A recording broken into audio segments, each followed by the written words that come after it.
So we'll see passes. So good corporate governance structure encourage companies to provide accountability and control. So अगर good corporate governance structure होगा तो it will encourage companies to provide accountability and control. A fundamental reason why corporate governance has moved on to economic and political agenda worldwide has been the rapid growth in international capital markets. So international capital market में rapid growth हुई है, that's why, that is the fundamental reason why corporate governance has moved into economic and political agenda. तो economic and political agenda में क्या focus है अभी corporate governance. Why? Because there has been rapid growth in international capital markets and effective corporate governance enhance access to external financing by firms and leading to greater investment, higher growth and employment. So अगर corporate governance effective है तो what will it lead to? It will lead to access to external financing आएगी अच्छे से in the firms, इससे investment ज़्यादा होगी and growth and employment भी जनरेट होगा. Why? Because there is a effective corporate governance. तो यहाँ पे भी बात की है कॉर्पोरेट गवर्नेंस स्ट्रक्चर्स अच्छे हैं, जैसे अकाउंटेबिलिटी एंड कंट्रोल करने में भी कंपनी को कंपनी इनकरेज रहेगी कि अकाउंटेबिलिटी एंड कंट्रोल रखे. And it has also move to economic and political agenda because there has been rapid growth in international capital markets. Now, investors look to place their funds where the standards of disclosure of timely, accurate financial reporting and of equal treatment to all the stakeholders are met. तो investor कहाँ invest करते हैं? जहाँ पे उन्हें लगे कि सब कुछ डिस्क्लोज कर रहे हैं, टाइमली डिस्क्लोज कर रहे हैं, फाइनेंशियल रिपोर्टिंग एक्यूरेट हो रही है, कुछ धांधली नहीं हो रही, कुछ गलत नहीं हो रहा, एंड सारे स्टेक होल्डर्स के इक्वल ट्रीटमेंट मिल रहा है, ऐसा नहीं हो रहा किसी के साथ डिस्क्रिमिनेशन हो रहा है, तो वहाँ पे इन्वेस्टर ज़्यादा इन्वेस्ट करते हैं. So now will see question, which of the following statement best reflect the logical inference from the passage given above. तो हमें 4 क्वेश्चन में से बताना है.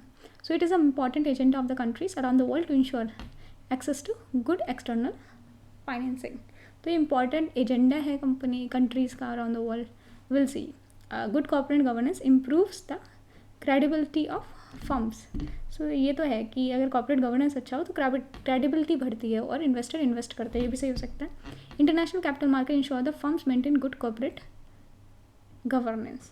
तो इंटरनेशनल कैपिटल मार्केट इंश्योर करता है कि फर्म मेंटेन करे गुड कॉर्पोरेट गवर्नेंस, या गुड कॉर्पोरेट गवर्नेंस है इसलिए इंटरनेशनल कैपिटल मार्केट से उन्हें पैसा मिलता है. So good corporate governance paves the way for robust supply chain. So ये तो रॉबस्ट सप्लाई चेन और सबकी कोई बात नहीं की, तो ये प्रॉपरली गलत हो जाएगा. और इस पैराग्राफ में क्या लगा था इंटरनेशनल मार्केट के बारे में, इसमें लिखा हुआ है कि okay worldwide has been rapid growth in international capital market. International capital market में रैपिड ग्रोथ हुई है, इसलिए corporate governance economic and political agenda में वर्ल्ड वाइड यहाँ में इश्यू डील डिस्कस होता है. So will see international capital market ensure the firms maintain good corporate governance. तो इंटरनेशनल कैपिटल मार्केट ने इंश्योर नहीं किया है कि firm good corporate governance maintain करिए, तो गवर्नमेंट की पॉलिसीज़ एंड कंपनी पर डिपेंड करता है कि वो गुड कॉर्पोरेट गवर्नेंस मेंटेन कर रही है कि नहीं कर रही है. इंटरनेशनल कैपिटल मार्केट ग्रो कर रहा है इसलिए गुड कॉर्पोरेट गवर्नेंस वो कर रहे हैं, तो ये गलत हो जाएगा, ये स्टेटमेंट गलत है, ये भी गलत है क्योंकि सप्लाई चेन की बात नहीं किया. अब इन दोनों में से देख लेते हैं.